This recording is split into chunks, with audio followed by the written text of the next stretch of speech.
Vamos dar início à sessão de lançamento dos 4 volumes que compõem a obra Ciência, Tecnologia e Medicina na Construção de Portugal, uma parceria entre o Centro Interuniversitário de História das Ciências e Tecnologia e a editora Tinta da China. As coordenadoras gerais da coleção, Ana Simões e Maria Paula Diogo, farão de seguida uma breve introdução. Boa tarde, bem-vindos finalmente ao lançamento destes 4 volumes da História da Ciência, da Tecnologia e da Medicina na Construção de Portugal, que, como todos sabem, esteve planeado para julho, que devido ao Covid-19 teve que ser adiado para este mês de setembro. Estamos, contudo, extremamente satisfeitas de ser possível encontrarmos todos aqui, num tom algo celebratório, para lançar estes 4 volumes. E é celebratório não apenas porque é uma oportunidade de nos revermos pessoalmente, muitos de nós, alguns também não estamos a ver, mas estão online, colegas que não vivem em Lisboa ou que não puderam estar aqui connosco, mas também porque é uma oportunidade para celebrar o trabalho de investigação de uma comunidade de historiadores da ciência, e aqui incluo a medicina também, e da tecnologia, que no nosso país, ao longo de 25 anos, e portanto já é um quarto de século, que é bastante significativo, em que de facto acabamos também por enfrentar muitos obstáculos, mas conseguimos, apesar da diversidade de agendas, diversidade de forma de investigação, diversidade temática, manter-nos unidos e conseguir formar com estabilidade esta comunidade. Coube ao Centro Interuniversitário de História das Ciências e da Tecnologia, portanto o CIUCT, que é a única unidade de investigação em Portugal totalmente dedicada a esta área de investigação, liderar o processo de escrever a história da ciência e da tecnologia e da medicina na construção de Portugal. Não uma história da ciência, da tecnologia e da medicina em Portugal, mas na construção de Portugal. E obviamente que o título não foi acidental, porque na realidade o nosso objetivo é mostrar a importância dos saberes e das práticas de ciência, de tecnologia e de medicina ao longo de toda a história de Portugal, e não apenas no período da expansão, que tradicionalmente é um período muito tratado na historiografia portuguesa, e portanto abarcando uma grande variedade de regimes políticos e ao mesmo tempo ilustrar como é que as dimensões científica e técnica contribuíram para aquilo que fomos, para aquilo que somos, exatamente da mesma forma que as áreas mais canónicas da história, como por exemplo a história económica, ou a história política, ou a história social, a que estamos habituados a tratar. Mas embora se trate de facto de uma obra de historiadores da ciência e da tecnologia para historiadores da ciência e da tecnologia, e de facto o nosso público pensamos que estará muito nessa órbita, é também um trabalho que esperamos possa alargar o diálogo que nós sempre perseguimos entre os historiadores da ciência e da tecnologia e os historiadores gerais. E nesse sentido, enfim, das outras áreas da história, e nesse sentido também temos connosco 2 historiadores não da ciência e da tecnologia, de outras áreas da história, precisamente como símbolo desse mesmo diálogo. E também temos como objetivo chegar a um público multifacetado, que tenha interesse em história, em ciência e em tecnologia, e que, mesmo que em proporções diferentes, pensamos que irá fruir destes 4 volumes. E também para esse público, e eu sei que o termo público aqui poderia levar-nos a um grande debate por si só, temos também o comunicador de ciência e que tem estado muito envolvido nas questões de comunicação de ciência, que também apresentará, está no nosso painel de apresentadores. O plano para estes 4 volumes começou em 2015, portanto há cerca de 6 anos, e constituía uma das 4 bandeiras, ou umas flagships, como na altura se usava, do CIUCT para o quadriênio de 2015-2020. Era o quadriênio, nessa altura, que se pensava ser o espectro de tempo que teríamos de trabalhar. Quando nós, as editoras, portanto eu própria e a Ana Isabel, refletimos no âmbito da nossa coordenação do CIUCT sobre a situação da história da ciência e da tecnologia em Portugal. Ambas pertencemos à primeira geração de historiadores da ciência e da tecnologia profissionais, E estivemos, portanto, em todas as batalhas que se tiveram que travar para a afirmação da área e, portanto, conhecemos bastante bem a comunidade e os colegas que connosco partilharam os tempos de incerteza e de discussão sobre como, porquê, se é possível sequer fazer a história da ciência e da tecnologia num país, como costumamos dizer, sem Einstein, sem Darwin, sem Lavoisier, sem Watts. E sem falsas humildades, quando estivemos a refletir sobre este aspecto, concluímos que já havia de facto um corpo de trabalho bastante alargado, significativo, que valia a pena publicar e contribuir com essa publicação para uma visão mais profunda da história do nosso país, de Portugal.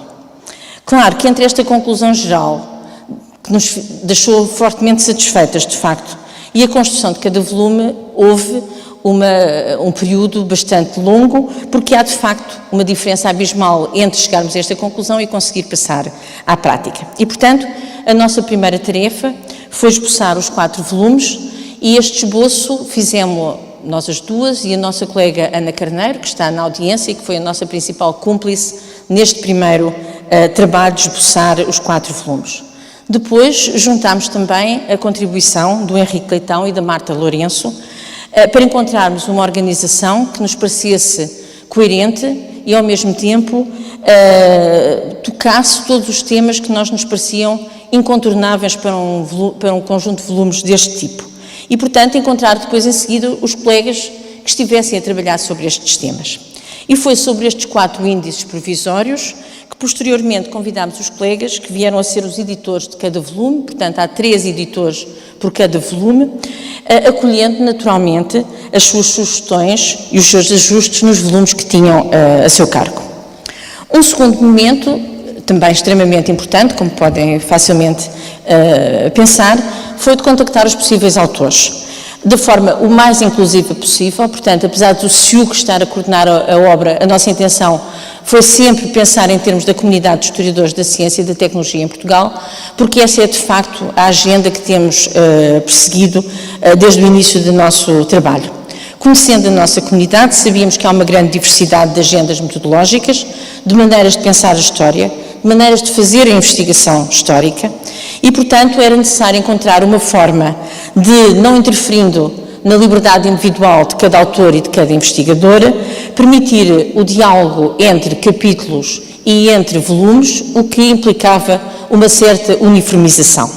E esse território comum entre os 86 autores e também o território comum entre os 4 volumes foi construído a partir dos conceitos de circulação e de apropriação, que são caros ao SIUCT, a nós próprios também, e que estão na base de muitos dos debates metodológicos e conceptuais internacionais em que desde sempre participámos e continuamos também a participar. E não deixando ainda de ter como pano de fundo a ideia da co-construção de 2 categorias historiográficas que também vimos há muito a debater, os conceitos de centros e de periferias, à luz de uma noção historiográfica de renovada identidade e de agência destes 2 conceitos. O sucesso desta, vamos chamar-lhe, uniformização, ficou na mão, de facto, dos 86 autores. Pedimos-lhes que, ao escrever sobre os seus temas, tivessem em conta o binómio de circulação e de apropriação e obtivemos, de facto, capítulos informados por esta matriz conceptual. E pensamos que os leitores a vão encontrar quando estiverem a ler, de facto, os vários capítulos. O trabalho de edição dos volumes coube, numa primeira fase, aos 3 editores de cada volume, que incluiu 2 investigadores sénior e um investigador júnior do SIUCT. Coube-lhes também o diálogo com os autores, as sugestões de ajustes, as alterações. Após esta fase crucial, como editoras gerais dos 4 volumes, coube-nos ler os 81 capítulos, que fazem parte dos 4 volumes, e fazer um novo trabalho de ajuste, no sentido de evitar dissonâncias que fossem significativas e tendo em conta a visão global da obra que nós tínhamos, obviamente, nessa altura. Foi um trabalho muito moroso, bastante complexo, mas, por outro lado, extremamente estimulante e tivemos, de facto, da parte dos nossos colegas, uma resposta extraordinária. Depois, e finalmente, veio o trabalho com a tinta da China, a revisão e edição dos vários textos, por 2 vezes, seguidos da leitura das primeiras, das segundas e das terceiras provas. A razão por que nós fizemos este sumário breve do que se poderíamos chamar um making-of dos 4 volumes serve basicamente para mostrar a razão dos agradecimentos que nós queremos fazer aqui e agora publicamente. Em primeiro lugar, naturalmente, aos autores. Embora na nossa atividade enquanto investigadores seja uma prática corrente ouvir juízos críticos e pedidos de remodelação, a verdade é que eles foram muitas vezes até integraram reorganizações dos capítulos, mudanças de secções e reduções drásticas no número de caracteres, o que é sempre, às vezes, difícil de aceitar. Agradecemos, portanto, de forma muito entusiástica a todos os colegas que colaboraram connosco ao longo deste tempo, a sua boa vontade para se disponibilizarem, a adaptarem-se às nossas exigências simpáticas, mas nem sempre foram, enfim, não foram sempre fáceis de aceitar no primeiro momento. Não é possível nomear todos os autores aqui, mas o agradecimento vai, claro, para todos vós. O mesmo agradecimento devemos, e com todo o prazer, fazer aos editores de cada volume, que com os seus respectivos autores tiveram, enfim, o grande trabalho de intensivamente ao longo destes anos manter os volumes na rota pré-estabelecida. Esses são menos do que os 81 autores e, portanto, temos o prazer de os poder nomear a todos. António Sanches, Palmira Fontes da Costa, Henrique Leitão, Marta Lourenço, José Alberto Silva, Ana Carneiro, Isabel Amaral, Teresa Salomé Mota, Luísa Sousa, Cristina Luís e nós próprias. Também uma palavra de agradecimento à Marta Macedo e à Inês Gomes, que, devido às imponderabilidades da carreira de investigação, tiveram de abandonar a equipa de editores numa fase ainda precoce. E uma das exigências que nós pusemos à coordenação dos volumes é que fossem todos membros do SIUCT, embora a obra fosse inclusiva e incluísse todos aqueles que trabalhavam e pensavam seriamente sobre ciência, tecnologia e medicina em Portugal. Para a tinta da China, particularmente à Ruth Paiva, que aqui está, à Catarina Homem Marques e à Inês Hugon, que nós só vimos via Zoom, porque todo este trabalho aconteceu, a interface com a tinta da China aconteceu em Zoom desde o princípio, desde meados de 2020. O nosso muito obrigada pelo trabalho de edição e de impressão. Encontrar o equilíbrio entre as normas académicas, que são muitas vezes, nós sabemos, estranhas a um mundo que é exterior à academia, e a edição de texto, a que se juntou, enfim, a dimensão da obra, a gestão das imagens, não foi fácil, implicou muito tempo, muita paciência por parte das nossas interlocutoras, mas foi um diálogo sempre, pelo menos da nossa perspectiva, extremamente simpático, profissional e funcionou realmente muito bem e em tempo recorde, diria eu. Estamos, pois, gratas por terem mantido a disponibilidade para trocarmos ideias ao longo de meses, sem nunca mostrarem qualquer desagrado. Embora não tenhamos tido oportunidade ainda, e se calhar nunca, de contactar diretamente, agradecemos imenso aos designers que estão por trás desta obra, que são uma parte integrante da obra. Graficamente a coleção está, e dizemos não só em nome pessoal, mas em função de todos os elogios, e nunca recebemos críticas negativas até agora, nós achamos espetacular. As capas estão lindíssimas, conseguiram acomodar uma quantidade enorme de informação que nós impusemos à tinta da China e que, na verdade, achávamos que era difícil de acomodar. O interior também está muito bem cuidado e a colocação das imagens funciona, a nosso ver, de forma exemplar. Mas há agradecimentos, contudo, que estão naturalmente a montante das obras que hoje apresentamos. E agradecemos, pois, às nossas universidades e faculdades. À Faculdade de Ciências da Universidade de Lisboa e à nova School of Science and Technology, pioneiras na investigação e no ensino da história das ciências e da história da tecnologia em Portugal, e homenageamos aqui os professores João Luís Andrade e Silva e António Manuel Nunes dos Santos. As nossas escolas seguiram os exemplos das escolas de referência, principalmente americanas e inglesas, e têm-se mantido até agora firmes no apoio ao nosso trabalho. Este apoio permitiu crescermos. Temos hoje um conjunto de jovens investigadores de que nos orgulhamos imenso. e tornar-nos nacional e internacionalmente uma referência na área, o que é ilustrado pelas publicações, pelos projetos e por todas as distinções. Agradecemos, pois, este apoio nas pessoas dos presentes reitores, professor António Manuel da Cruz Serra, João Saágua e diretores professores Luís Carriço e Virgílio Machado.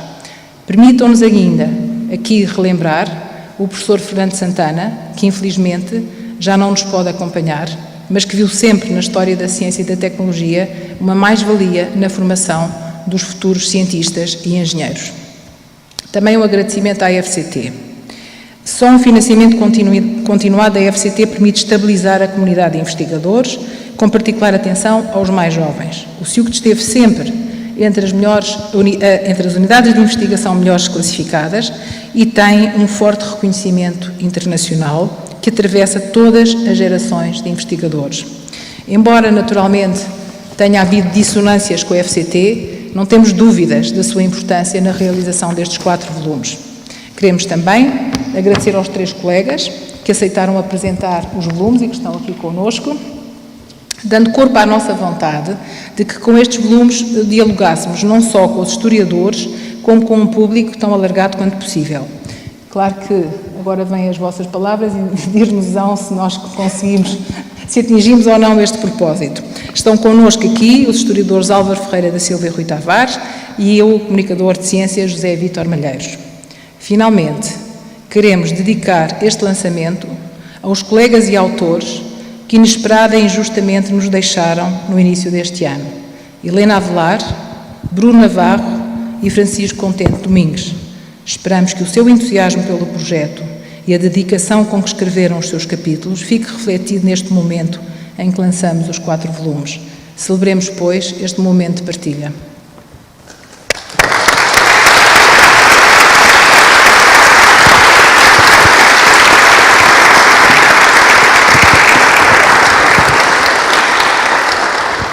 Segue-se a apresentação da coleção pelos convidados Rui Tavares, José Vítor Malheiros e Álvaro Ferreira da Silva. Tem a palavra a apresentação da coleção com Rui Tavares, historiador, ativista político e autor publicado pela Tinta da China. Boa tarde, muito obrigado a todos e a todas. Eu começo por pedir desculpas, já pedi à Ana Simões e à Paula Diogo, porque um compromisso superveniente me vai obrigar a sair mais cedo. Eu tinha esperanças de ainda conseguir ouvir pelo menos o José Vítor, se não o Álvaro. Agora receio que não consiga ouvir nenhum nem outro e estou desolado com isso, porque acho que é de facto um momento de partilha que nos pode levar a uma reflexão sobre caminhos não só do passado, mas do futuro, e gostaria muito de ficar convosco, mas espero que possamos ter ocasiões futuras de levar essa reflexão para a frente, em fóruns diferentes e em diálogos diferentes. Começo por responder a esta pergunta de há pouco. Eu creio que estamos perante uma obra muito importante, única, a meu ver, tanto quanto conheço, que se defeitos tem, eu diria que é de ir a contrapelo de uma certa moda académica do exagera e amplifica, não é? Quer dizer, as pessoas escrevem às vezes fazem uma coletânea de documentos e chamam aquilo História Política do Mundo, ou uma coisa assim do género. Aqui, o título, talvez, ao público em geral, dê a ideia de que temos aqui menos do que tudo o que está nestes 4 volumes, que é uma história da ciência em Portugal, a partir de Portugal, em direção a Portugal também, vinda de fora para Portugal, ciência num sentido lato, incluindo a medicina, incluindo a técnica, a tecnologia, mas como, a meu ver, nunca foi feito, e até tirando partido de uma certa lacuna histórica e historiográfica dos estudos em Portugal nessa área. Aliás, logo na introdução aos 4 volumes, isso é explicitado, e depois no artigo do António Sanchez e do Henrique Leitão também é dito isso, ou seja, que há uma possibilidade de fazer diálogos e estabelecer vínculos que noutros países às vezes partiram em escolas e géneros historiográficos muito diferentes. É possível tirar partido de evoluções recentes na história das ciências para olhar de novo para a história de Portugal, tendo este prisma da ciência, da tecnologia e da medicina num sentido lato. Então do meu ponto de vista, uma obra fundamental, à qual regressarei muitas vezes, porque encontro aqui algumas personagens dos meus estudos sob facetas diferentes, encontro aqui personagens que já me fascinaram e às quais quererei seguir, mas acima de tudo encontro uma atenção ao contexto, à realidade social que antes seria considerada não científica, que é, do meu ponto de vista, dá uma subtileza e enriquece os textos de uma forma bastante impressionante. No fundo, cumprindo com um desiderato que aparece ao título de um livro do Stephen Shapin, que diz, não é, a ciência tal como se ela fosse produzida por pessoas reais, que comem e que se vestem e que vivem nas sociedades reais, qualquer coisa assim, parafraseio. E é isso que encontramos aqui, embora também nesse texto do António Sanchez e do Henrique Leitão haja uma crítica ao Stephen Shapin, que é isso é tudo assim, mas aparentemente nos livros dele, como se a ciência fosse feita principalmente em países de língua inglesa. E aqui existe uma visão mais poliédrica, que nos permite não só entender a ciência na construção de Portugal, como o título dos 4 volumes indica, mas e aqui uma primeira nota minha de reflexão que tentarei organizar,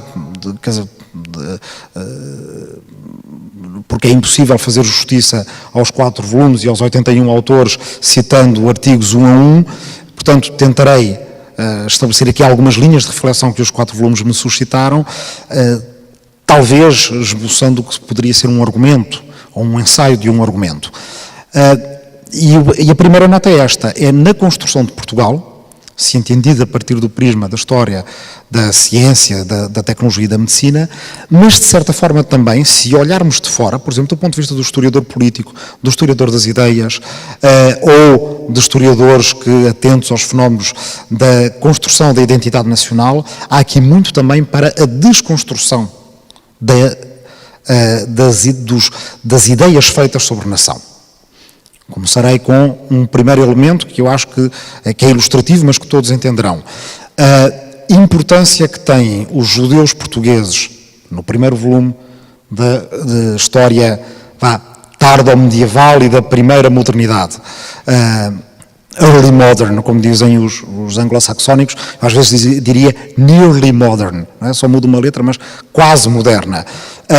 E a importância que ainda têm os cristãos novos, às vezes rejudaizados, no século XVIII, mas não só, no século XIX e no século XX, acho que pode ser aferida se nós tentarmos pensar o que seriam estes 4 volumes se não tivessem, desde Abraão Zacuto até Alfredo Ben Saúde, o fundador do Instituto Superior Técnico, o que é que isto seria? Seria uma história completamente diferente.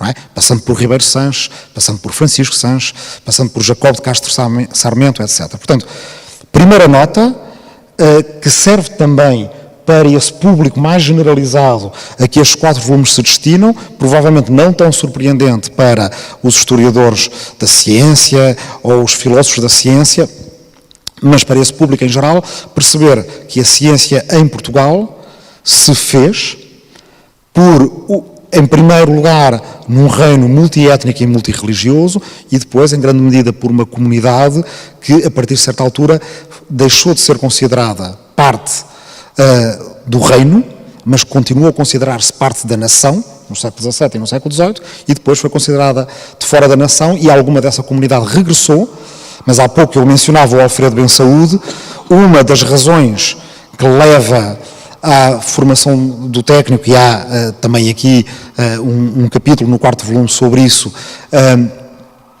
como modelo de escola nova, tem a ver com o facto de o Alfredo Bensaúde e, aliás, o Joaquim Bensaúde, também historiador da expansão e da ciência, terem estudado fora de Portugal, porque na altura em Coimbra, ainda, estamos a falar final do século XIX, início do século XX, ainda não podiam estudar portugueses judeus. E, portanto, eles foram estudar para a Alemanha e trouxeram alguns desses ensinos daí. Também poderíamos ir mais atrás, e o Mário Farelo, no seu capítulo sobre a universidade e a ciência no território hoje português, antes da universidade, menciona, ou poderíamos ir mais longe nesta visão de Portugal, como em Espanha se faz muito, como cadinho das três civilizações. Porque há toda uma transmissão de conhecimento que nós conhecemos hoje, feita através de fontes árabes, que traduziram fontes gregas.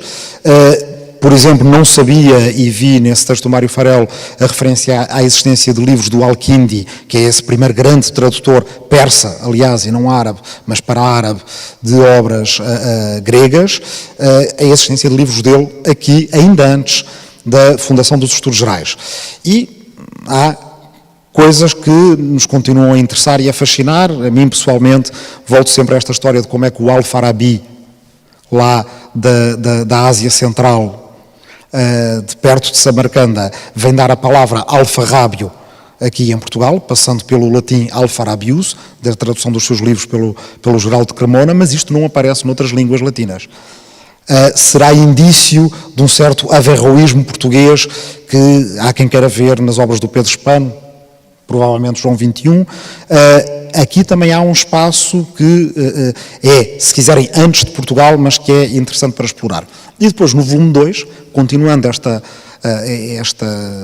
tensão entre construção e desconstrução, o papel dos estrangeirados, que é, a meu ver, muito bem assumido no volume 2, apesar de ser um conceito que levou a críticas de alguns historiadores, acima de tudo o Jorge Borges Macedo, como sendo um conceito anacrónico, um conceito presentista, embora tivesse água no bico essa crítica dele, porque era ela própria uma crítica bastante presentista. Vocês reparem, o texto do Jorge Borges Macedo contra o conceito de estrangeirados, acima de tudo contra o António Sérgio, que tinha explorado tanto esse conceito, é de abril de 1973, apresentada em Braga num congresso de historiadores da arte, na mesma semana em que, curiosamente, a Maria Emília Brederó de Santos, em nome do José Medeiros Ferreira, apresenta no Congresso da Oposição Democrática em Aveiro a ideia dos 3Ds, que depois vão nortear, claro, a Revolução do 25 de Abril e o movimento das Forças Armadas. E esta coincidência temporal é muito curiosa porque o que o Jorge Borges Macedo tentava dizer na sua crítica aos estrangeirados era, no fundo, dizer que só interessava à nação quem estava dentro da nação. Quem estava de fora não fazia parte das forças vivas e, do ponto de vista histórico, era praticamente irrelevante.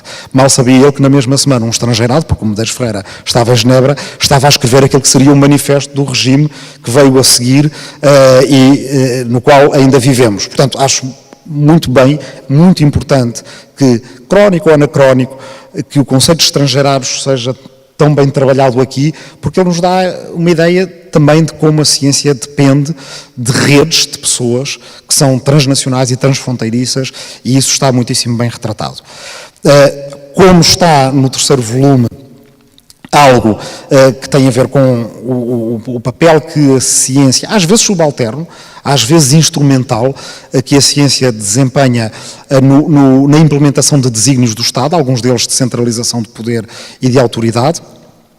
Também já poderia estar no segundo volume, se pensarmos que a Junta da Providência Literária e o Real Colégio dos Nobres estiveram, na verdade, sob a tutela da Real Mesa Censória, portanto, eram os censores que se viam a si mesmos como, digamos, figuras tutelares da produção académica e científica, mas depois, na época do colonialismo do século XIX e do século XX, isso é muito claro. Já era claro e há muito tempo, por exemplo, é salientado pelos nossos colegas antropólogos em relação aos geógrafos, em relação a obras como a de Jorge Dias ou de Orlando Ribeiro, o quão tributárias elas eram, em parte, pelo menos, da empresa colonial. E no volume 4, usando o volume 4 para também para encerrar, deixando algumas pistas de futuro, toda a questão que tem a ver com o século XX todo ele, na verdade é salientado aqui, atravessa 4 regimes, não é? A monarquia, a Primeira República, o Estado Novo e a democracia, e portanto é um século do ponto de vista da mudança política muito rico no quadro da história portuguesa, e faz o historial das sociedades científicas, das universidades. Uma boa parte vem, surpreendeu-me o facto de algumas coisas que eu achava que eram mais tardias serem mais precoces do que eu pensava em Portugal, desde, por exemplo, o papel do setembrismo no ensino politécnico, até ao facto até ao pioneirismo de Jacobo Castro Sarmento na vacinação, mas ultrapassando isso, o tal fecho do ciclo imperial, de que aliás falava o Medeiros Ferreira nessa sua comunicação em Aveiro em 1973, significaria inevitavelmente o início de um ciclo europeu, e de um ciclo europeu, ou seja, de um encontro de um novo lugar no mundo para Portugal, findo o ciclo imperial através de um novo ciclo europeu, que tem a ver com financiamentos, tem a ver com a internacionalização da academia, tem a ver com o papel da FCT.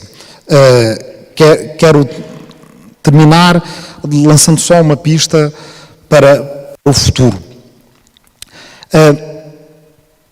Feito este percurso, acho que no momento em que estamos, não é, acreditamos nós ou esperamos nós, de pós-pandemia, com um debate nacional, apesar de tudo, que se vai reforçando acerca de qual é o modelo de desenvolvimento de que Portugal precisa agora, na pós-pandemia e com os novos fundos europeus que aí vêm, eu julgo que estes 4 volumes têm uma visão histórica, mas eu gostaria que eles chegassem ao debate público também, porque nos permitem entender algumas coisas acerca das tendências passadas e, se calhar, futuras de Portugal. Não vos quero roubar mais tempo, e eu próprio terei que sair, pensando em como talvez o próximo passo seja desencarcerar a sociedade do conhecimento. Se há aspecto que nós nos apercebemos ao longo destes volumes, é quantas vezes esta história que nos é aqui contada tem aspectos de descontinuidades, de um certo isolamento, de ser uma história às vezes brilhante por causa disso, por causa de ser feita às vezes em certos nichos. E o que seria essencial agora, construindo em cima daquilo que foi feito nas últimas décadas, de promoção da cultura científica, como era descrito no texto do David Marçal e do Carlos Filhais sobre ciência viva e ciência cidadã, mas também nos textos sobre a FCT, seria preciso conseguir que esta economia do conhecimento, que já é de alta produtividade em certas ilhas, não só da academia, mas da indústria também e das empresas, conseguisse ser disseminada de forma a promover, a incentivar o trabalho em equipa, o trabalho com mais autonomia, com mais responsabilização, portanto mais produtivo e com mais valor acrescentado no nosso país, talvez permitindo-nos superar um desiderato das últimas décadas, que era o da convergência com a média da União Europeia, e substituí-lo por um mais ambicioso de certa forma, constituirmos uma sociedade e uma economia até de uma certa vanguarda dentro da União Europeia. Por exemplo, porque não, pensando na criação de uma agência nacional para a transferência do conhecimento, ou seja, não só aquilo que faz a FCT, não só aquilo que se vai fazendo Universidade Politécnica com as empresas, mas um trabalho continuado e permanente na criação destes vínculos, destas sinapses, se assim quiserem, entre os núcleos do conhecimento e a sociedade em geral e a economia em geral no nosso país. E pronto, são estas as ideias que suscitaram a minha leitura destes volumes, aos quais regressarei muitas vezes. Tenho só pena que não haja um índice de nomes, isso é uma coisa que faria muita falta, porque permitir-nos ir procurar nomes que aparecem às vezes em capítulos diferentes e volumes diferentes, mas estão de parabéns os 80 e tal autores, as coordenadoras e coordenadores de volumes e as coordenadoras da obra. Muito obrigado.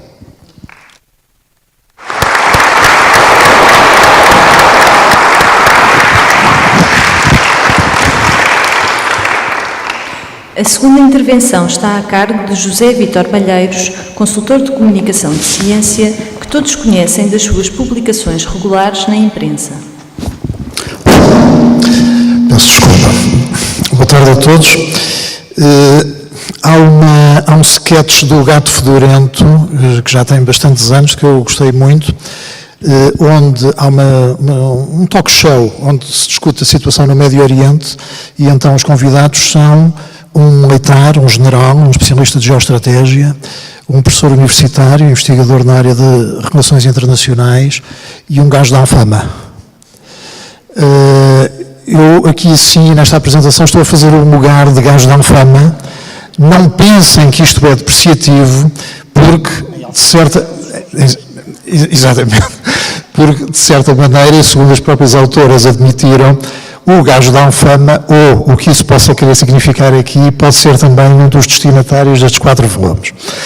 Bom, o que eu quero dizer com isto é que eu sou um leigo, sou um observador atento da área da ciência, tenho a perspectiva profissional da comunicação da ciência, não sou nem um historiador, nem um cientista, nunca fui, nunca pretendi ser. A minha leitura é uma leitura de leigo e vou chamar a atenção para meia dúzia de aspectos que me parecem relevantes, mas vou tentar falar também destes livros enquanto instrumentos de comunicação. E referindo a algumas coisas que por vezes são consideradas menores, mas que são, na realidade, fatores essenciais para conseguir essa comunicação. E vou começar, talvez, pelo mais pequeno dos pormenores. Uma coisa que eu acho admirável, e pela qual felicito as coordenadoras, é o tamanho dos capítulos. Os capítulos têm todos 20 páginas. Não têm mais. E é absolutamente fundamental.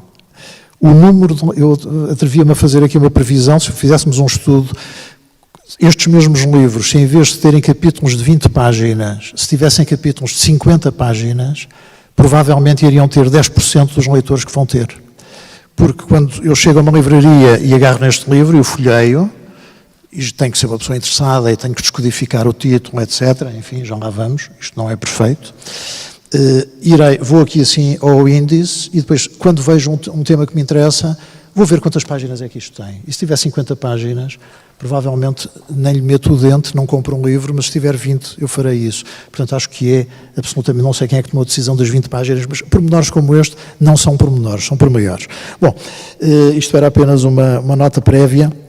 Queria dar as felicitações às coordenadoras da obra, aos coordenadores dos volumes e aos autores dos volumes. É uma obra admirável, de um escopo imenso. Não sei como é que tiveram coragem para se lançar a fazer isto, com mais de 80 autores, ter que aturar estes autores todos eles, cada um deles a tratar do assunto mais importante do mundo.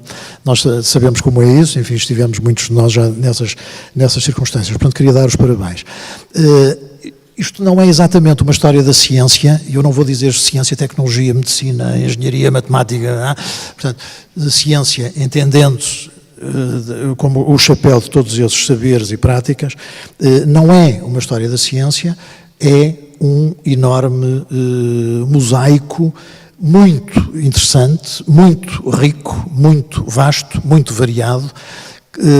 No entanto, não é uma história da ciência. E eu diria que aqui, isto por um lado, desperta-nos o apetite para uma quantidade de coisas que estão aqui assim nos interstícios destas peças, deste mosaico, e levanta também um problema metodológico, que é enfim, aqui sim estou claramente a sair da minha área de competência, que tem a ver com coisas que são fundamentais na história da ciência, como são as rupturas e as descontinuidades, ou, para usar outra expressão, as mudanças de paradigma, que são momentos particularmente vivos de debate científico e de debate social, e que de alguma forma podem passar despercebidos quando se fazem estas fotografias ou estes pequenos vídeos da história da ciência.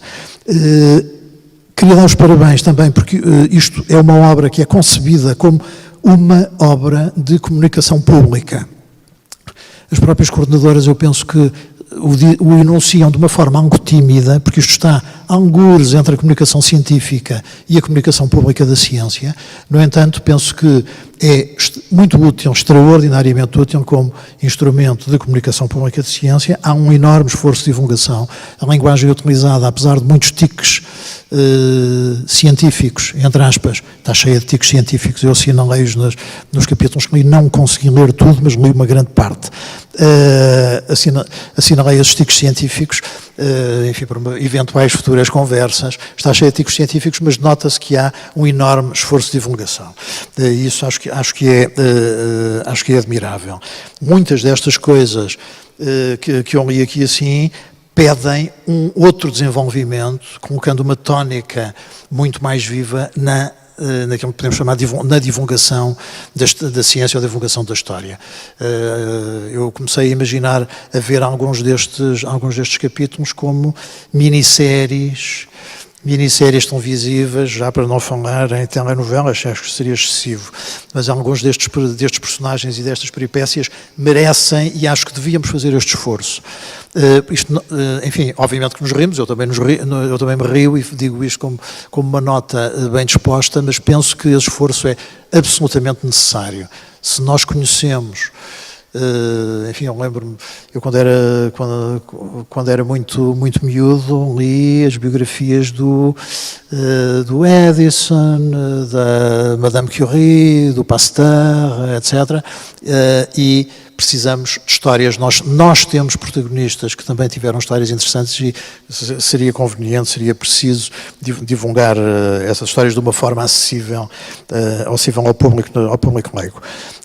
Eu queria, ainda que esteja novamente a extravasar a minha área, eu penso que esta obra é também uma forma visível, é um passo muito visível, um gesto visível que afirma a maturidade desta área da história da ciência e da tecnologia em Portugal. É evidente que não é o primeiro passo, está longe de o ser, há muita gente que trabalha nesta área, mas pelo esforço colaborativo, não apenas pela dimensão, mas pelo esforço colaborativo, eu penso que isto demonstra uma maturidade que eu devo dizer, eu não suspeitava, pelo menos como leigo, não suspeitava que existisse, acho importante. Uma das razões, porque eu acho esta obra e este tipo de trabalhos particularmente importante, é aquilo que aconteceu com a pandemia, o que está a acontecer ainda com a pandemia. Nesta pandemia, a ciência, e já lá vão quase 2 anos, a ciência passou a estar presente na nossa vida cotidiana, através dos noticiários ou das decisões que cada um de nós tinha que tomar sobre fazer ou não fazer isto ou aquilo. E eu penso que isso permitiu que todos nós percebêssemos a enorme perturbação que algumas dessas informações causavam nas pessoas e a enorme confusão de conceitos que existe quanto à ciência. A ciência, quer nós queiramos ou não, e não o queremos, mas é assim, continua a ser apresentada como uma coleção de conhecimentos gerais, universais e eternos. E é apresentada muitas vezes, mesmo nos esforços de divulgação e mesmo por profissionais de comunicação, e infelizmente, com argumentos de autoridade. É assim porque os cientistas dizem que é assim. E isto que, para as pessoas que conhecem o processo científico,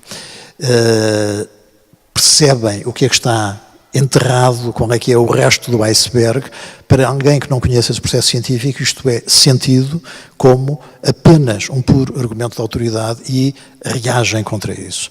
Nós vimos que, percebemos durante a pandemia, que a ciência é raramente vista, e é vista por raras pessoas como o processo que ela é, e é vista como a ciência dos manuais apenas como o seu resultado, como a coleção de conhecimentos que é produzido pela investigação, e não pela investigação.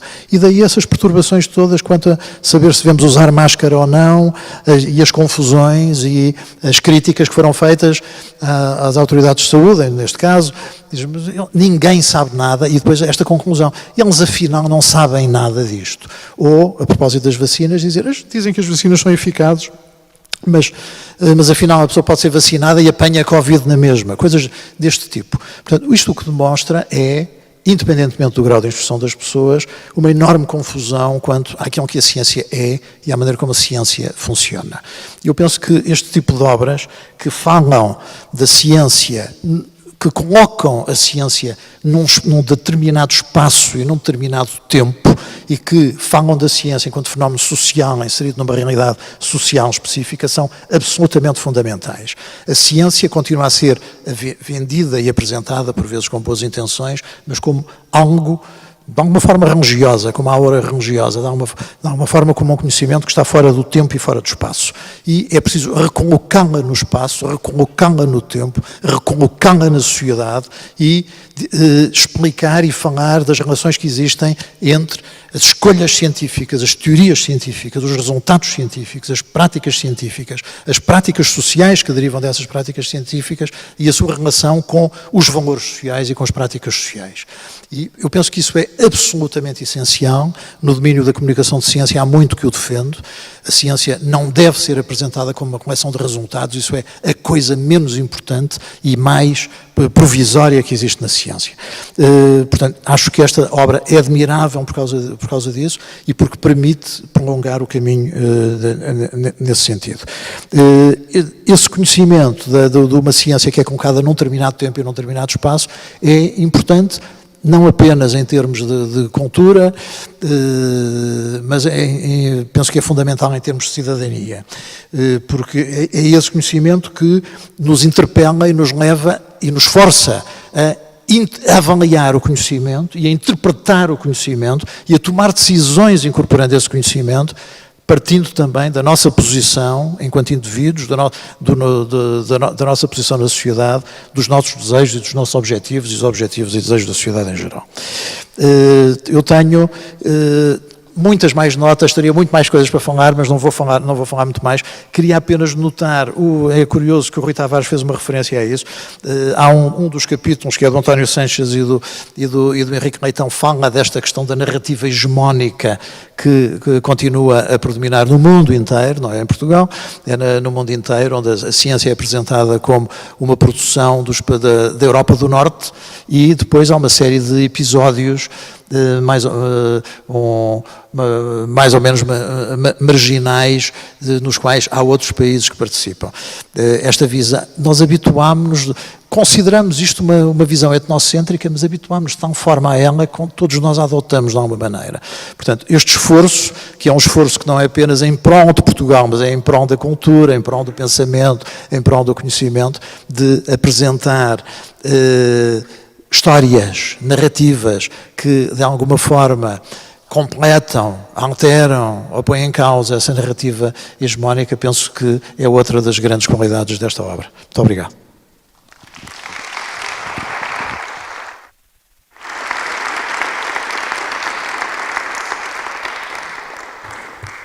Finalizamos a apresentação da coleção com Álvaro Ferreira da Silva, historiador e docente da Nova SB. Muito boa tarde a todos. Não foi combinado, mas algumas das questões, das interrogações de qual a forma como esta obra seria apreendida pelos historiadores, nomeadamente aqueles que não são da área de História da Ciência e Tecnologia, eu vou falar de algumas delas, ou seja, vou sobretudo falar sobre o modo como um historiador que vem da história económica e da história empresarial olha para esta obra, para as suas linhas fundamentais. Vou também dizer alguma coisa sobre o diálogo entre história da ciência e da tecnologia e outras áreas da história, da forma como eu vejo expresso nesta obra. A relação entre centro e periferia, esta relação complexa, assumidamente complexa, que é suscitada por esta obra e que foi referida quer pelo Rui, quer pelo José. E, finalmente, a função social da história, por vezes apresentada como o impacto social da história, ou da ciência, eu aqui falo, sobretudo, sobre a função social da história. Mas antes disso, as grandes obras, e eu acho que esta vai ser uma obra marcante, duradoura, não apenas na história, nesta área disciplinar da história da ciência e da tecnologia, mas também do conjunto das disciplinas históricas ou da história como uma área abrangente. Estas grandes obras são sempre obras de pessoas, são sempre feitas por pessoas, e eu, naturalmente, e por isso eu gostaria de principiar por algumas palavras sobre as duas coordenadoras deste livro, a Ana Simões e a Maria Paula Diogo, porque ambas têm uma trajetória excepcional de investigação, de docência, de coordenação científica e académica. Ambas são internacionalmente reconhecidas pela sua investigação. Aliás, eu não conhecia a Ana Simões até há alguns anos atrás. A primeira vez que falei com a Ana Simões foi fora de Portugal. Participávamos em duas conferências completamente distintas, encontrámos no mesmo local e falámos brevemente.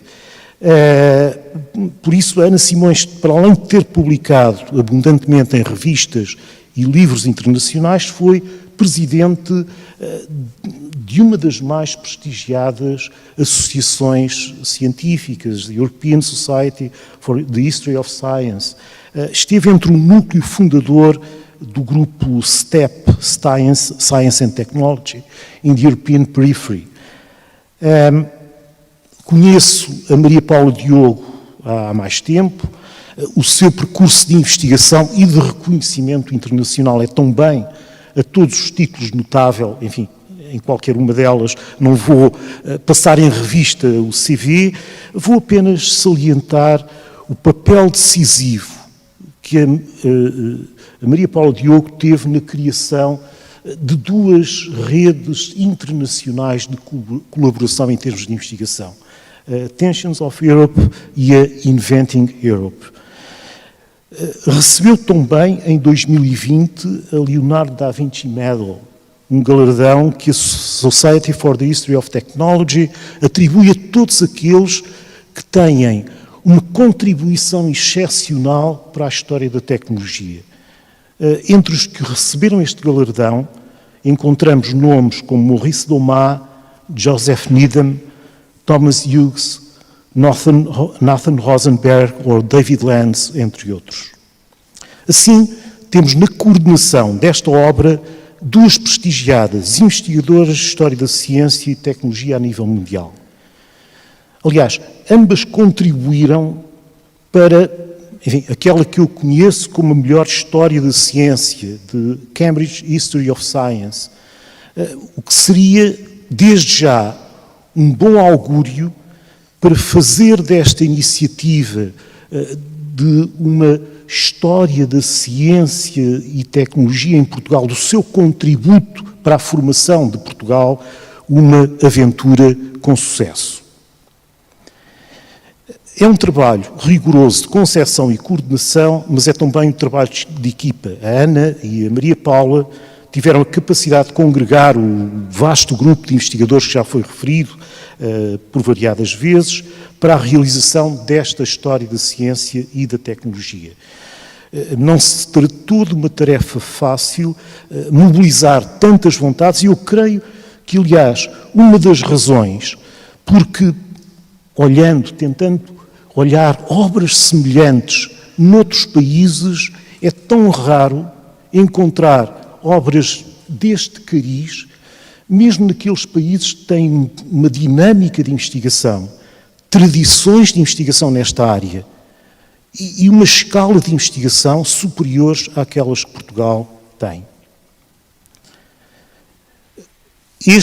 Esta é uma obra, então, de um esforço coletivo congregando especialistas portugueses, estrangeiros, de múltiplas universidades e centros de investigação. Revela a vontade de encontrar os melhores, independentemente da sua filiação universitária. Esta é uma obra, então, que reflete o sucesso de uma comunidade de historiadores em História da Ciência e de Tecnologia que tem em Portugal e os espaços ultramarinos como objeto de estudo. Permitam-me também salientar o papel do Centro Interuniversitário de História da Ciência e da Tecnologia. Isto pode parecer paradoxal, porque eu acabei de falar do caráter ecuménico desta obra, da mobilização de dezenas de investigadores.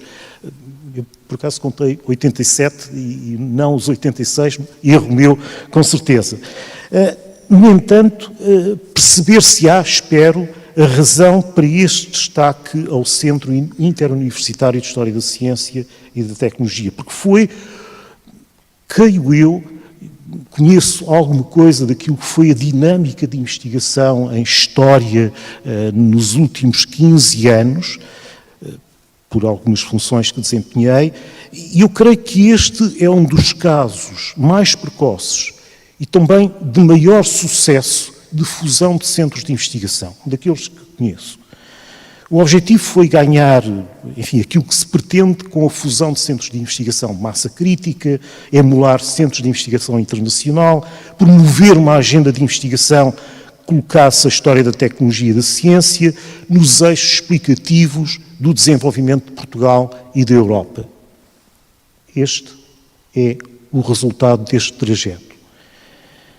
Por isso, eu creio que esta obra espelha exatamente o sucesso também deste caminho trilhado pelo Centro de Investigação, que a Ana e a Maria Paula dirigiram desde a sua criação até, creio, há poucos anos atrás. Sem este percurso, sem este trajeto, eu creio que estes 4 volumes não teriam sido possíveis. Passemos agora para aquilo que é a parte não mais substantiva, porque eu penso que esta referência inicial é também substantiva, é ela que dá corpo a este resultado, é ela que, no fundo, corporiza aquilo que é esta comunidade de investigadores e de historiadores desta área disciplinar. Esta obra assume 2 objetivos fundamentais. Por um lado, dar visibilidade, e este é o primeiro, à produção de conhecimento sobre história da ciência e da tecnologia. E, por outro lado, segundo objetivo, inserir esta área num diálogo com a história, com as várias configurações disciplinares da história. Pela juventude da área de história da ciência e tecnologia, as obras de síntese rareiam. É um pouco a minha percepção, em Portugal, mesmo quando são temática ou cronologicamente limitadas. O dinamismo desta área disciplinar tem, por outro lado, multiplicado a investigação produzida em teses de mestrado e doutoramento, em projetos de investigação e em revistas especializadas. Ora, esta tensão entre, por um lado, juventude e dinamismo, eu creio que é o melhor propulsor, o propulsor excelente para uma obra desta natureza. Permite começar a tecer os laços explicativos, as pontes entre uma produção académica que, pela sua origem e enquadramento institucional, terá, sobretudo, uma natureza especializada e atomística, espartilhada pela necessidade de ter uma abordagem focada na questão da investigação, focada no avanço da fronteira do saber, aquelas recomendações que nós sempre damos aos alunos de doutoramento ou aos investigadores júniores. Esta obra permite sair desses despartilhos, permite sair dos despartilhos também que são criados pelos próprios destinos da produção académica, da produção científica, em revistas especializadas e teses de doutoramento ou em livros académicos. Por outro lado, uma obra de síntese sobre a história da ciência e tecnologia em Portugal permite também mapear as zonas de sombra e de contradição, no sentido de identificar lacunas de conhecimento e tensões interpretativas. Como alguém fora da área, a minha percepção sobre estes domínios é reduzidíssima, mas está aqui a possibilidade de lançar uma nova agenda de investigação ou novas agendas de investigação através desta obra de síntese. A especialização da investigação fomenta um outro tipo de atomização, porque no interior de um campo disciplinar, seja da história da ciência e tecnologia, da história da cultura ou da história económica, nós ainda vamos conhecer, ainda existe alguma circulação de conhecimento entre os especialistas. Quando se sai do campo disciplinar especializado, este risco de atomização do conhecimento é muito maior, por razões, em alguns casos, compreensíveis. Neste momento, o volume da produção científica em qualquer área disciplinar é hoje tão numeroso que pouco sobra de disponibilidade e de vontade para saltar fronteiras de saber. Ora, obras como a que tenho o prazer de apresentar têm esta função primordial, assumida, aliás, pelas coordenadoras e patente em vários capítulos: transpor as baias disciplinares no interior do conhecimento histórico. Obras desta natureza permitem esbater fronteiras, facilitam o diálogo, facilitam, no fundo, conhecer qual o contributo da ciência e da tecnologia para a criação de Portugal. Mesmo quando esta autoconsciência da existência de uma comunidade nacional, para muitos dos nossos antepassados, em grande parte do período que esta obra trata, fosse algo desconhecido. Esta obra escapa a uma concepção tradicional da história e seria descusado acentuá-lo sabendo de antemão quem são as coordenadoras, os coordenadores dos diferentes volumes e os autores. O mote é dado na introdução geral aos 4 volumes, foi referido pela Paula na sua intervenção, nesta tripla rede conceptual de circulação, apropriação e inovação. As interpretações sobre a evolução do conhecimento e práticas de ciência e tecnologia são marcadas por esta trilogia. Investigam-se os agentes humanos, as redes que tecem entre si, as instituições mais ou menos formais que criam. Analisam-se ainda os objetos, como atores não humanos, os livros, os mapas, os laboratórios, os instrumentos, os espaços. Embora seja sempre discutível a capacidade de agência destes atores não humanos, algo que é um pressuposto da Actor Network Analysis, mas isto, mais uma vez, é uma reflexão de um não especialista. Esta postura teórica é, em simultâneo, inovadora e radicalmente tradicional.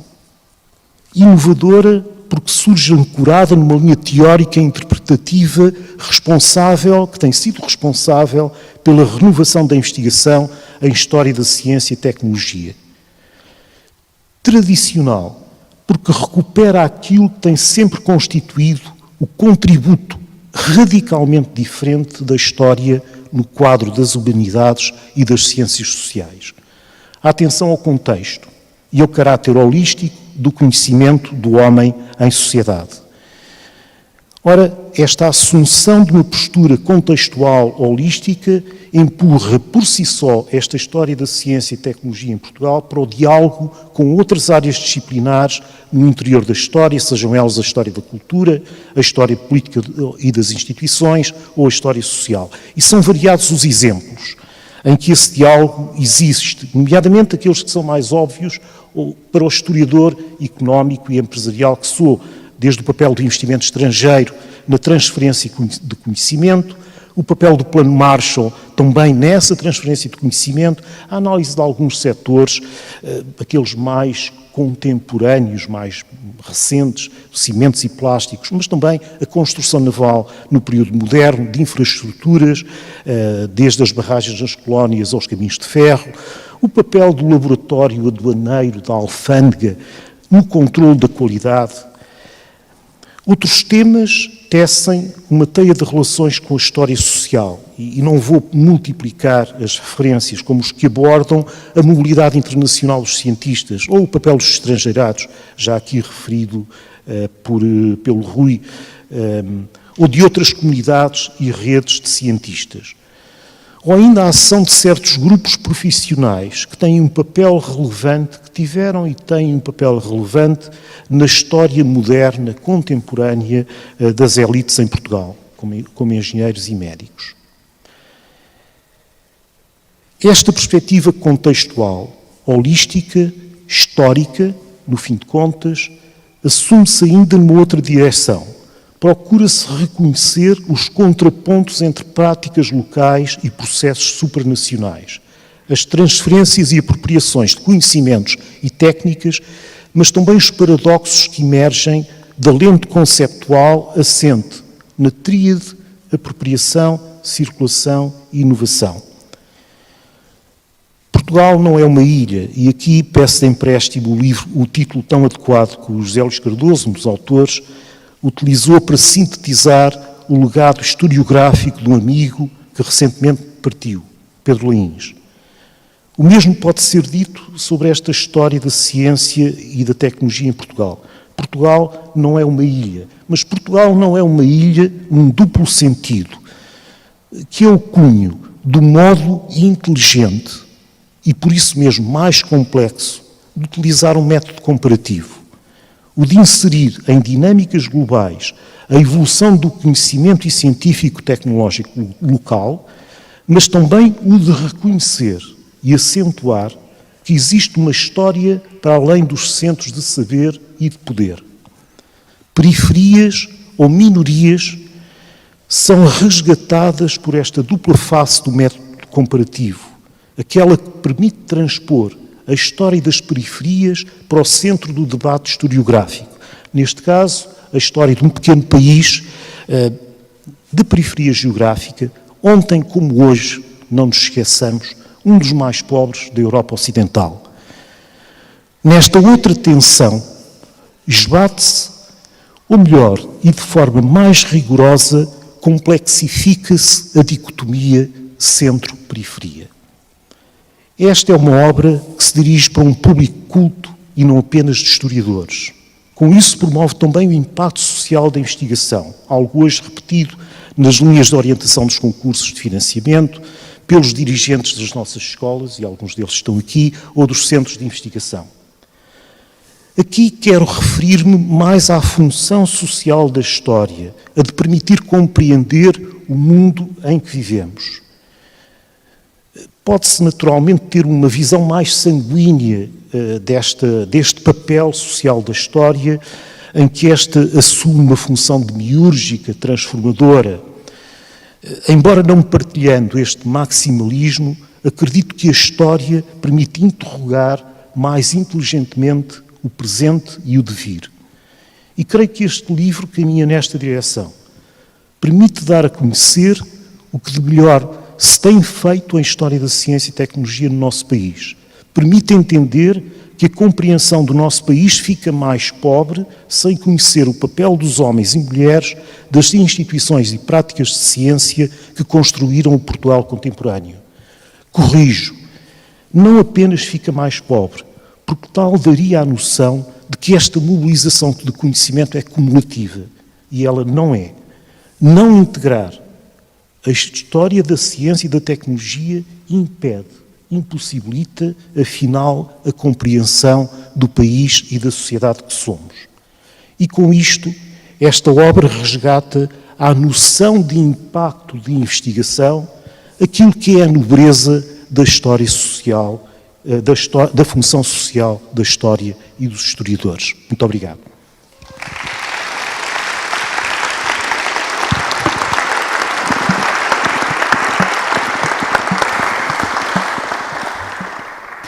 Passamos de seguida a um conjunto de breves intervenções institucionais, começando pela editora Tinta da China, representada por Ruth Paiva, que chamamos ao púlpito.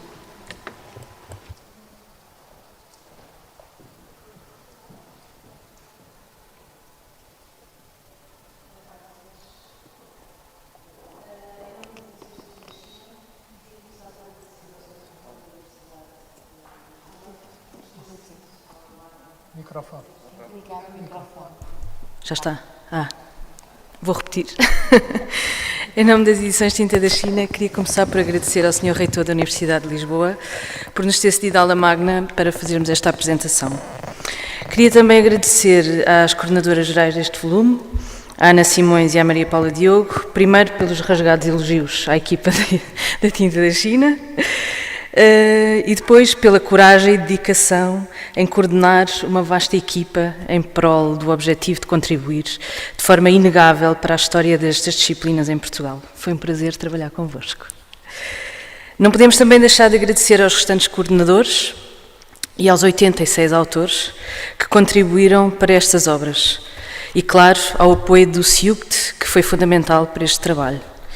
Por último, queríamos agradecer ao Álvaro Ferreira da Silva, ao José Vítor Malheiros e ao Rui Tavares por terem vindo fazer esta apresentação.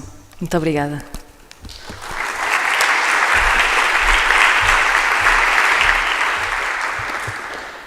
Escutaremos agora as coordenadoras do Centro Interuniversitário de História das Ciências e Tecnologia. Primeiro, terá a palavra Isabel Amaral, co-coordenadora do Centro, seguindo-se a coordenadora Ana Duarte Rodrigues.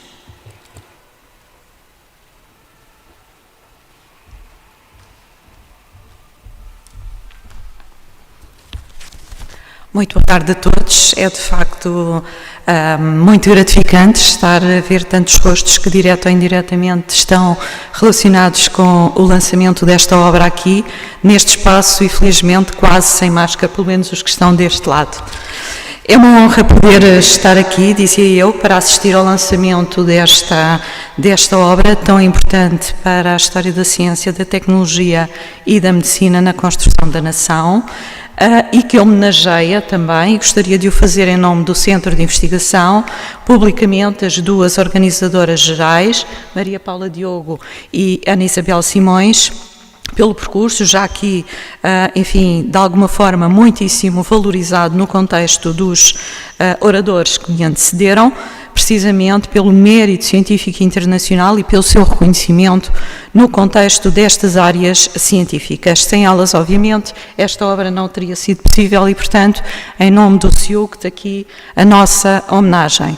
Começo por saudar também todos os convidados para este lançamento aqui presentes e permitam-me que comece pelas nossas instituições de apoio, a Universidade Nova de Lisboa e a Universidade de Lisboa, na pessoa também dos seus diretores, professor Virgílio Cruz Machado e professor Luís Afonso Carriço, e as minhas colegas também, a quem já tive a oportunidade de me referir e a quem agradeço o convite para estar aqui. À Tinta da China, que fez um trabalho magnífico, já aqui foi valorizado várias vezes e com tanta paciência, eu devo dizer isto como confidência, esperou pelas diferentes tranches de financiamento pela Fundação para a Ciência e Tecnologia, a quem eu agradeço também muitíssimo neste momento e que suportou claramente a edição destes 4 volumes, aos colegas apresentadores desta obra que tanto contribuíram para uma leitura multifacetada e multidisciplinar e para um aliciamento coletivo à consulta desta obra de referência, e a todos aqueles que nos seguem no palco virtual em várias partes do mundo, agora que passou a ser uma prática comum em tempos de pandemia.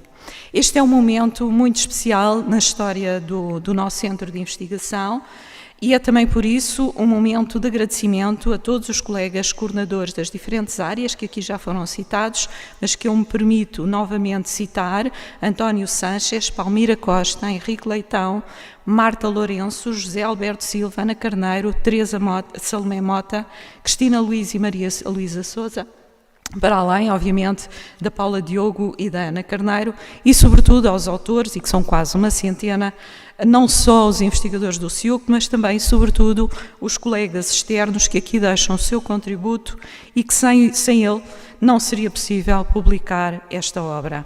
Dizia há pouco que este é um momento muito especial na vida do centro. E é especial, na minha perspectiva, porquê?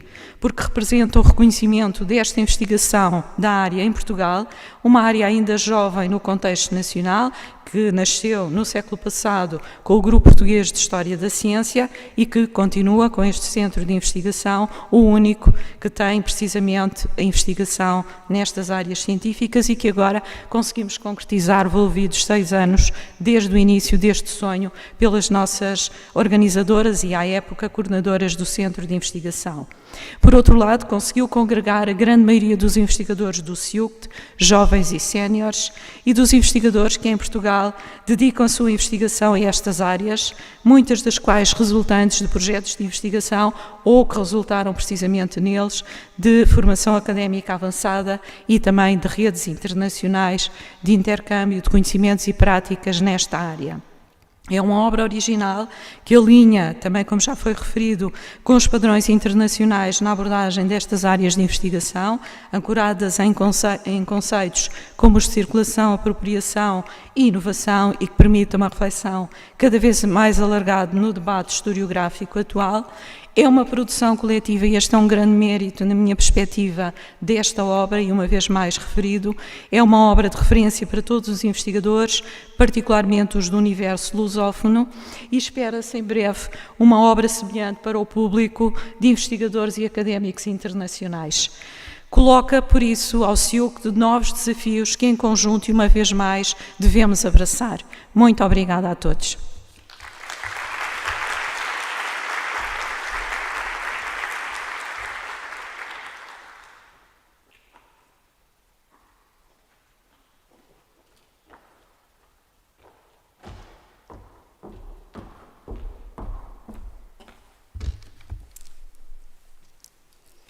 Então, muito boa tarde a todos. Excelentíssimo Sr. Diretor da Faculdade de Ciências da Universidade de Lisboa, excelentíssimo Sr. Diretor da Faculdade de Ciência e Tecnologia da Universidade Nova de Lisboa, excelentíssimo colegas da mesa, cara família CIUCT e caros investigadores de História da Ciência do resto do país. É com muito gosto que eu estou aqui e que quero só dizer 3 ideias-chave. Uma é que isto é muito mais que uma flagship do CIUCT. Teve esta abertura, esta generosidade, esta capacidade de envolver todos os historiadores da ciência e da tecnologia do nosso país. E precisamente porque é muito mais que uma flagship do CIUCT, na verdade é muito fácil, ainda agora, parece que, dada a capacidade do CIUCT, parece que é muito fácil conseguir cumprir todas as suas flagships. Ainda agora estava a escrever o relatório e dizia 2 já estão cumpridas, portanto no ano de 2020, e 2 também já estão à data que eu estou a escrever. Portanto, à data que eu estou a escrever, as 4 flagships estão concluídas. Apesar de não estar ainda visível para todos, eu sei que estão. Para além disso, eu queria dizer que isto é muito importante para o CIUCT, é muito importante para a disciplina, mas eu quero que seja muito mais que um ponto de chegada, eu quero que seja um ponto de partida. Este é o estado da arte da disciplina neste momento, e agora o que eu quero, e dirijo-me às gerações mais novas, é que escrevam novas coisas, como no Renascimento. Ele novo, gostava sempre a aparecer coisas novas, para daqui a 10, 15 anos termos um novo estado de arte para produzir. Não é? O pior de tudo era agora dormirmos à sombra, não é da bananeira, mas da oliveira. Seria mais apropriado. Depois, finalmente, quero agradecer muito à Paula e à Ana por toda esta obra, enfim, por terem reunido toda esta comunidade. E quero fazer um agradecimento muito especial à Ana Simões, que é uma referência muito importante para mim, não só como académica, mas também como mulher, e que está aqui a celebrar connosco num dia especialmente delicado da sua vida. Portanto, e deixo-vos assim com esta palavra, esta nota de agradecimento e de felicidade de fazer parte desta família. E muito obrigada.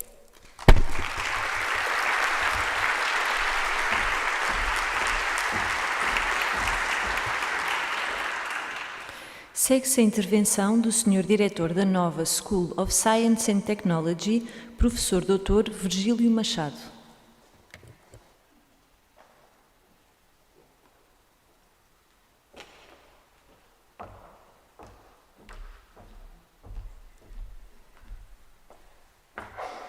Boa tarde a todos.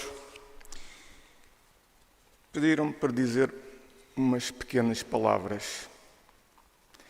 A Paula está-se a rir porque eu perguntei o que é pequenas. Ela disse-me 3 letras por cada palavra, mas curiosamente não me disse qual a dimensão de quantas palavras. Mas muy foi uma das palavras que surgiu, bom, muito bom, não chega para descrever o que nós aqui hoje ouvimos.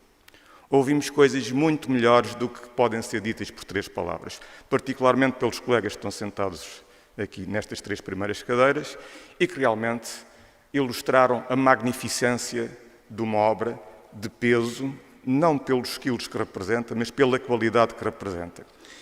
Devo dizer que eu tive a oportunidade de ler alguns dos capítulos e, apesar de ser engenheiro e de ser investigador e de ser diretor, ainda consigo arranjar tempo para ler, porque sem ler nós não conseguimos também perceber o que é que está a acontecer. E uma das coisas que realmente eu tive a oportunidade de perceber é que a leitura deste tipo de trabalhos, que apesar dos tiques científicos que foram aqui referidos, não tem nada a ver com aquelas leituras que às vezes nós encontramos neste tipo de abordagens. Dá para perceber, dá para entender, e há realmente aqui reflexões que são particularmente importantes para nós hoje aqui podermos celebrar. Nomeadamente, quando nós falamos em história, e na história de Portugal em geral, nós ficamos às vezes com um amargo de boca, porque a história de Portugal, sim senhor, é muito ilustre, mas às vezes desemboca num conjunto de situações que são o que somos hoje e que às vezes pomos culpas nos nossos antepassados. E redondamente insistimos nesta tecla e estamos frustrados porque somos, ao fim e ao cabo, fruto da nossa história. E por isso é importante que apareçam obras desta natureza que nos fazem refletir. Afinal, há coisas que fizemos que podem ser celebradas e que às vezes não são conhecidas do grande público. Às vezes porque elas estão escondidas. E realmente alguém utilizou aqui a palavra de encarceramento do conhecimento, que cada vez é mais impossível estar encarcerado, e esta foi de certeza um avanço que foi uma boa contribuição também neste âmbito. Eu, só como curiosidade, eu não sou tão velho como isso tudo, mas quando eu comecei a trabalhar, contava-se que só havia uma pessoa que sabia qual era o valor do pi. E, portanto, quando alguém precisava de fazer uma conta, ia àquela pessoa que lhe ajudava a fazer aquelas contas. Ainda pode haver muitas situações deste género, mas cada vez mais, e nós universitários somos desafiados por outras formas de aprendizagem que, ao fim e ao cabo, são concorrentes com as universidades. E por isso somos obrigados a abrir este leque e pormos, ao fim e ao cabo, ao serviço da comunidade aquilo que nós desenvolvemos, aquilo que conhecemos. E uma das lições, ou melhor, uma das reflexões que na leitura destes capítulos eu tentei perceber foi um pouco como que lições é que nós aprendemos daquilo que aconteceu ao longo da história. Nós agora que estamos tão envolvidos com tanta investigação, com tanto apoio à ciência, com tanto investimento global, não é só em Portugal, em todo o mundo investe nestas áreas, que tipo de erros é que são cometidos que nós agora poderemos evitar? Portanto, isto leva-nos a estas reflexões e ao ler a história também percebemos que provavelmente nós, dirigentes, temos que refletir sobre este ponto de vista, porque provavelmente há muita coisa que se poderá fazer para evitar que certos erros possam ser repetidos e pôr, ao fim e ao cabo, a ciência ao serviço da comunidade. E por isso mesmo se fala em ciência com sentido, que realmente dê resposta àqueles problemas que são os problemas da sociedade. Caro Sr. Diretor da Faculdade de Ciências, nós somos homens com sorte enquanto diretores. Temos 2 investigadoras espetaculares que têm contribuído para que nós alicerçamos esta nossa parceria, que é uma palavra que está na moda, parceria, e que nos dá a possibilidade, ao fim e ao cabo, de termos um centro interdisciplinar nas áreas em que nós somos fortes, ciência e tecnologia, e por isso é que eu digo muito obrigado por nos terem convidado e poder demonstrar isso. É um orgulho, enquanto diretor da Faculdade de Ciência e Tecnologia, poder estar aqui e dizer estas palavras à comunidade. Muito obrigado a todos.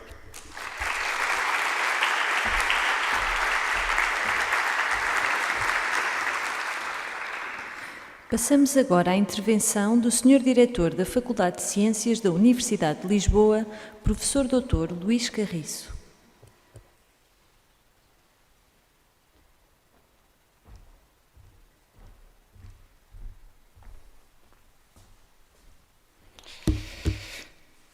Muito boa tarde a todos.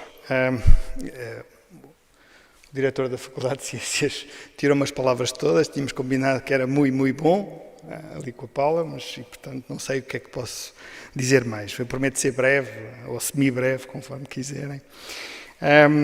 Eu não li os 4 volumes, peço desculpa, como os oradores que já falaram bastante sobre eles. Devo dizer que comecei de forma um bocadinho serendipitosa pelo 4º, não vou dizer, enfim, há algum interesse, se calhar interesseiro no 4º, mas estou cheio de vontade de chegar aos novos horizontes, que me deixam muito curioso, talvez porque já ouvi o Henrique a falar sobre esta época de forma apaixonada e que, obrigado Henrique, me deixas assim um bichinho fantástico para olhar para estas coisas mais profundamente.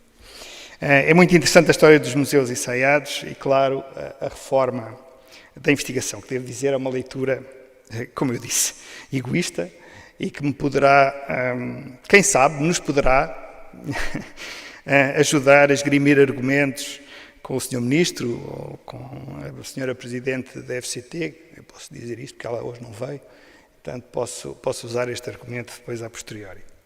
Pronto, peço que me desculpem por esta introdução experiencial na obra que se lança agora formalmente, mas é mais forte que eu querer saber ainda que seja um pouco sobre aquilo que vim aqui elogiar. Eu, nesta área, engenheiro também, não sou o gajo da Alfama, posso ser o da Madragoa, e, portanto, também só posso dizer algumas coisas um bocadinho vagas sobre tudo isto. Mas eu vim aqui precisamente porque se trata de um elogio. E para além do muito boa, eu quero agradecer a todos os que nesta obra colaboraram, porque estão de parabéns.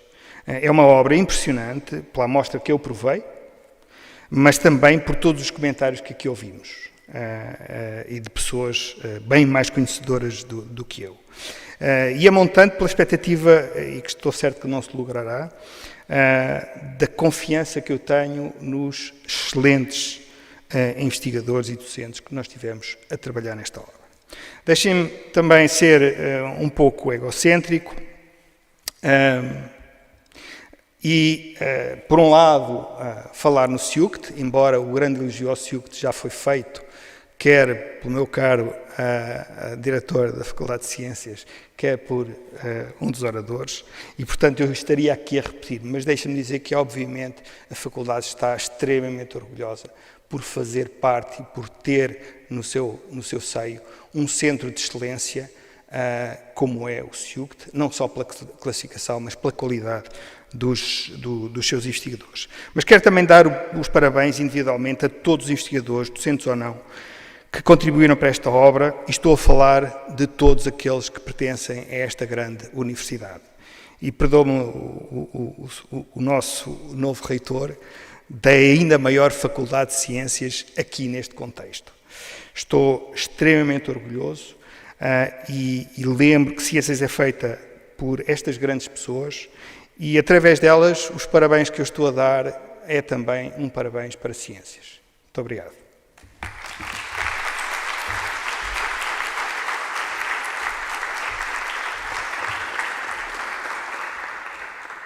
Damos por encerrada a sessão, agradecendo a participação de todos os intervenientes e ao público a sua presença.